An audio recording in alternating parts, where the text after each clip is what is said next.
बच्चे घर की रौनक होते हैं। इनकी हरकतें और मीठी मीठी बातें घर वालों के दिलों में खुशियां बखेरती हैं। इनके नाजुक तरीन मिजाज फूलों की मुशाबा होते हैं। ज़रा सी गफलत से ये फूल मुरझा जाते हैं। मामूली तकलीफ़ इनके लिए मुल्क साबित होती है। ऐद रफ्ता की माएँ अपनी भी बहू बेटियों को ऐसी तरीक़ेकार समझाती थी जिससे बच्चे बीमार नहीं होते थे। मसलन एक माँ अपनी रोटी पका रही है और उसका बच्चा उसके पास भूख से बिलक रहा है तो वो उसको दूध पिलाने लगती है। पास बैठी बुढ़िया उसको दूध पिलाने से मना कर देती है, अगरचे उसको पता नहीं कि उस बुढ़िया ने उसको दूध पिलाने से क्यों रोका, लेकिन वो ख़ानदानी रवायत के को पे यकीन रखती है और उस पर सब्र करती है। अगर इस वक्त बच्चे को दूध पिलाया जाता तो उसको उल्टी आ जाती या दस्त लग जाते। उसकी वजह ये है कि उसको इस बात का तो नहीं पता, लेकिन उसके दूध में सफ़रा की इस वक्त ज़्यादती बहुत ज़्यादा है, यानी कि हरारत बहुत ज़्यादा है, और वो हरारत वाला दूध जो है बच्चे के लिए मुनासिब नहीं है।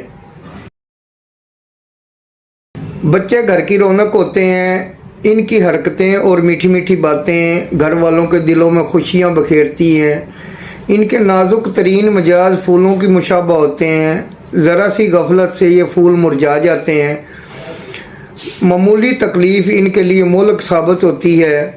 ऐद रफ्ता की माएँ अपनी भी बहू बेटियों को ऐसी तरीक़ेकार समझाती थी जिससे बच्चे बीमार नहीं होते थे। मसलन एक माँ अपनी रोटी पका रही है और उसका बच्चा उसके पास भूख से बिलक रहा है तो वो उसको दूध पिलाने लगती है। पास बैठी बुढ़िया उसको दूध पिलाने से मना कर देती है, अगरचे उसको पता नहीं कि उस बुढ़िया ने उसको दूध पिलाने से क्यों रोका, लेकिन वो ख़ानदानी रवायत के को पे यकीन रखती है और उस पर सब्र करती है।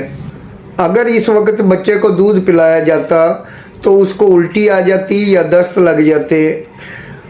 उसकी वजह ये है कि उसको इस बात का तो नहीं पता, लेकिन उसके दूध में सफ़रा की इस वक्त ज़्यादती बहुत ज़्यादा है, यानी कि हरारत बहुत ज़्यादा है, और वो हरारत वाला दूध जो है बच्चे के लिए मुनासिब नहीं है।